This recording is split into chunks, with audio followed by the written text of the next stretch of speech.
तीन चीज अनमोल बिचारी, आवा, बैठा, पिया, पानी। ये अनमोल है, इसका कोई मोल नहीं। आवा, बैठा, आवत ही हो कि कोई हमारे दरवाजे पे आ जाए और देख करके आपका हृदय अगर उलसा नहीं, मस्त नहीं हुआ, क्या मतलब? अरे वो पता नहीं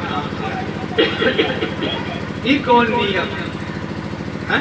भोजन, हम लोग भोजन करते हैं, भोजन करने जैसे बैठे, भोजन करने जैसे बैठे, जैसे ऐसे कौन उठाए, अगर कोई आ गया जय हो किया, अरे पता नहीं कहाँ से मन आपका चला गया, गड़बड़ हो गया।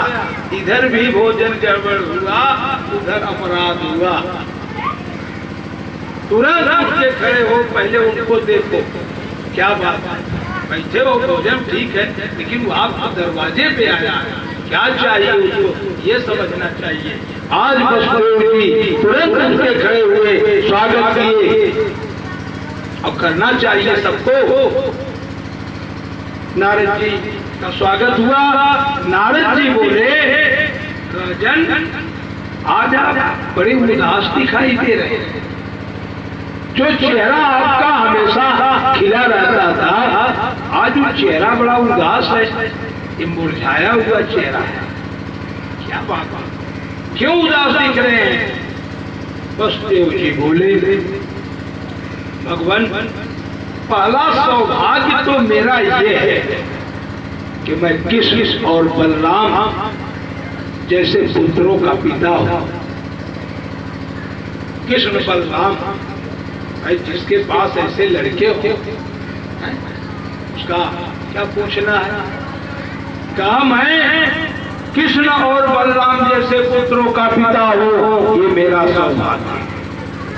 और सौभाग्य दूसरा ये है कि मथुरा और द्वारिका जैसी पवित्र नगरियों का मैं राजा हूं।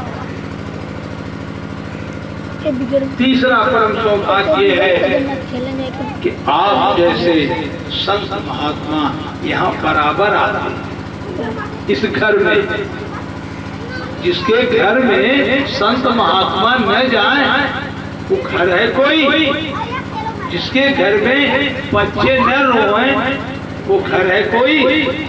जहाँ ब्राह्मणों का चरण न पड़े, भोजन प्रसाद न हो, पूजा पाठ न हो, घंटी न बजे घर में, शंख न बजे, वो घर है श्मशान तुल्यान गृहाणि। वही श्मशान है। श्मशान और घोड़ों कहीं बनता है भाई, जिसके घर में कभी पूछा नहीं पड़ा, पत्नी नहीं है, जिसके घर में झाड़ू नहीं पड़ा, घर तो खूब बढ़िया बना लेकिन कभी झाड़ू नहीं पड़ा। तो कहा ये सब मेरा सौभाग्य है। एक भाग्य होता है, दूसरा सौभाग्य होता है। तो ये सौभाग्य हमारा है जो आप जैसे संत महात्मा यदा कदा हमारे यहाँ आते जाते रहते हैं। जिनके गृह पावन भयो संत पधारो है, जिनका। तो मैं सत्य कहता हूं भगवान, अब मुझे लगने लगा मानव शरीर लेकर व्यर्थ में इसे गंवा दिया।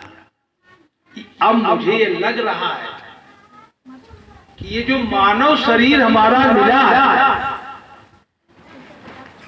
क्या करने के लिए मिला है? खूब बढ़िया बढ़िया आइटम मिले, इसी का भोग लगाने के लिए। एक बार भी जिनका सर एक बार भी भगवान के मंदिर के सामने न झुके, अपने से ऊंचे बड़े लोग का सम्मान में सर न झुके, ये हमारा धर्म है। प्रणाम करो, किसी को अभिवादन के लिए हाथ न उठे, हाथ जोड़ के प्रणाम करो। माता पिता की सेवा के लिए लेकिन ये थोड़ो है कि आए चलते आए। अब तीर्थ में अगर कोई जा रहा है, अगर आप नहीं जा सकते हो तो अगले को रोको मत, बल्कि कुछ दे करके हंसी खुशी से उसको पहुंचाओ और कहो कि मैं नहीं जा पा रहा हूं, सौभाग्य आपका है, आप जा रहे हो तो प्रसन्न होके जाओ, हमारी तरफ से भी कुछ हमारा लेके जाओ। और ये पांव तीर्थ में क्षेत्र में इसीलिए चलते चलते सबका कल्याण होता है, सबका। तो मनुष्य का ये परम धर्म है, मनुष्य हो मनुष्य के लिए बनो, जियो जियो पे दया करो, अपना भी जियो और जियो पर दया करो। लेकिन हम आप क्या कर रहे हैं, खुद समझ रहे हैं क्या कर रहे हैं अपने से। तो आज वसुदेव जी कहते हैं कि अब मुझे ये समझ में आ रहा है कि जो ये मेरा मानव शरीर है इसको मैं व्यर्थ में गंवा रहा, एक एक पल जो बीत